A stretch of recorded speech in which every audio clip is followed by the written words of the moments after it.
Welcome back, and today we will start a new topic. Lesson number 2, Sound of Music. Very interesting topic, and it has two parts. Part 1 about Avilna Glani, and second part about Bismillah Khan. So we will continue our first part. It means we will start our first part. So we should start it. Avilna Glani listens to sound without hearing it. Evelyn Glennie सुनती है sound को, आवाज़ को, उसे बिना सुने। ध्यान से देखो क्या बोल रहे हैं कि एविला ग्लैनी साउंड को सुनती हैं, उसे बिना सुने। मतलब वो साउंड को फील करती है, उसे महसूस करती है। ओके, बिफोर यू रीड, पढ़ने से पहले, God may have taken her hearing but he has given her back something extraordinary. भगवान ने शायद उनसे ले लिया उनकी सुनने की शक्ति। भगवान ने उनसे उनकी सुनने की शक्ति जो थी वो ले ली, लेकिन he has given her back, उन्होंने उसे कुछ वापस दिया। समथिंग एक्स्ट्राऑर्डिनरी, कुछ एक्स्ट्राऑर्डिनरी होता है असाधारण, जो साधारण ना।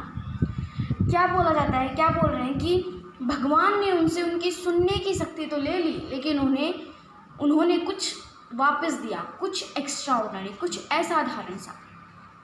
What we hear, हम क्या सुनते हैं? She feels, वो महसूस करती है। हम जो सुनते हैं वो महसूस करती है।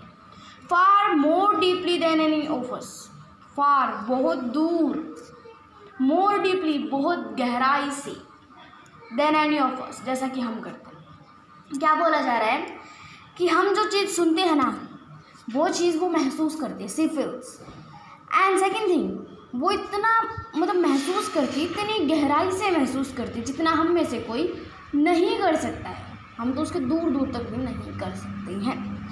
Okay, next is that is why she expresses music so beautiful. इसलिए शी एक्सप्रेसेस, वो एक्सप्रेस करती है, दिखाती है म्यूज़िक को सो ब्यूटिफुल, इतनी ब्यूटीफुल तरीके से, इतने सुंदर तरीके से। Read the following account of a person who fought against a physical disability and made her life a success story. ऐसा बोला गया है कि read the following account, इस अकाउंट को पढ़िए। एक इंसान का है जो फिजिकल डिसेबिलिटी से, यानी कि शारीरिक जो अयोग्यता होती है उससे लड़ा और अपने आप को एक सक्सेस लाइफ दी। Okay, so we should continue it.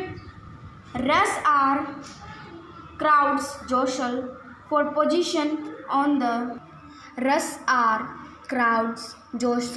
for position on the underground train platform. रस आर यानी कि वो जो भीड़ था वहाँ पे, वो जो घंटे थे उनमें बहुत ज़्यादा भीड़ थी। अविला ग्लैनी गई हुई हैं, वो ट्रेन प्लेटफॉर्म पे हैं। जोसल धक्का मुक्की हो रही थी पोजीशन के लिए ऑन द अंडरग्राउंड, यानी कि जो ज़मीन के नीचे हो, ट्रेन प्लेटफॉर्म पर। यानी कि क्या बता रही है अविला ग्लैनी कि जब हम ट्रेन प्लेटफॉर्म पे पहुँचे वहाँ पे बहुत ज़्यादा भीड़ थी, वहाँ पे बहुत ज़्यादा धक्का मुक्की हो रही थी पोजीशन के लिए, प्लेस के लिए। ऐसा आप लोगों ने देखा भी होगा। Okay, so next is a slight girl looking younger than her 17 years. Slight girl, पतली लड़की, स्मॉल एंड थिन, जो पतली भी हो छोटी भी हो। लुकिंग यंगर, वो थोड़ी यंग दिख रही थी, जवान दिख रही थी। देन हर 17 ईयर्स, 17 साल से कम। यानी कि ऐसा लग रहा था कि जो वो अविला ग्लैनी जो थी वो 17 साल की थी उस वक्त, और वो 17 साल से भी कम उम्र की लग रही थी। ओके, वो बहुत ज़्यादा पतली थी, छोटी थी। वो नर्वस येट, वो अभी तक ये नर्वस थी, नर्वस तो होगी ही, एक्साइटेड, उत्तेजित भी थी। As she felt the vibrations of the approaching train, as she felt, जैसे ही उसने महसूस की, वाइब्रेशंस, कंपन होती है, ऑफ द अप्रोचिंग, आ रही ट्रेन की। क्या बताया जा रहा है कि जब वो लोग ट्रेन प्लेटफॉर्म पे पहुँचे वहाँ पे बहुत ज़्यादा भीड़ थी, हर कोई धक्का मुक्की कर रहा था। स्लाइड गर्ल जो थी, पतली जो और छोटी जो लड़की थी, वो थोड़ी जवान दिख रही थी, 17 साल से, वो बहुत ज़्यादा नर्वस थी अब तक, और एक्साइटेड भी थी। जैसे उसने महसूस की कि जो ट्रेन है वो दूर से आ रही है, उसकी वाइब्रेशन जैसे उसने महसूस की, वो एक्साइटेड हो गई, उत्तेजित हो गई। It was her first day at the prestigious Royal Academy of Music in London. ये उसका पहला दिन था Royal Academy of Music in London में, यानी कि अकेडमी है लंदन के अंदर।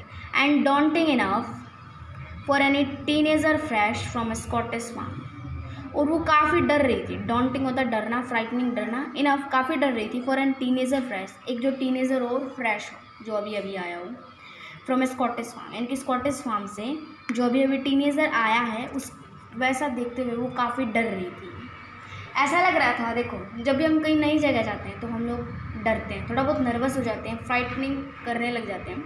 वैसे ही जब वो लंदन पहुंची तो वो फ्रेश तो थी ही, क्योंकि वहाँ पे अभी अभी पहुंची थी वो, और टीनेजर भी थी वो, 17 ईयर्स थी, इसलिए वो बहुत ज़्यादा डॉन्टिंग थी, फ्राइटनिंग थी, डर रही थी, जो कि काफ़ी था। वो डरना काफ़ी था कि किसी स्कॉटिश फार्म से आए हुए बंदे के लिए इतना डरना काफ़ी। So it's enough for today, we will meet you tomorrow with a new lecture. So bye bye.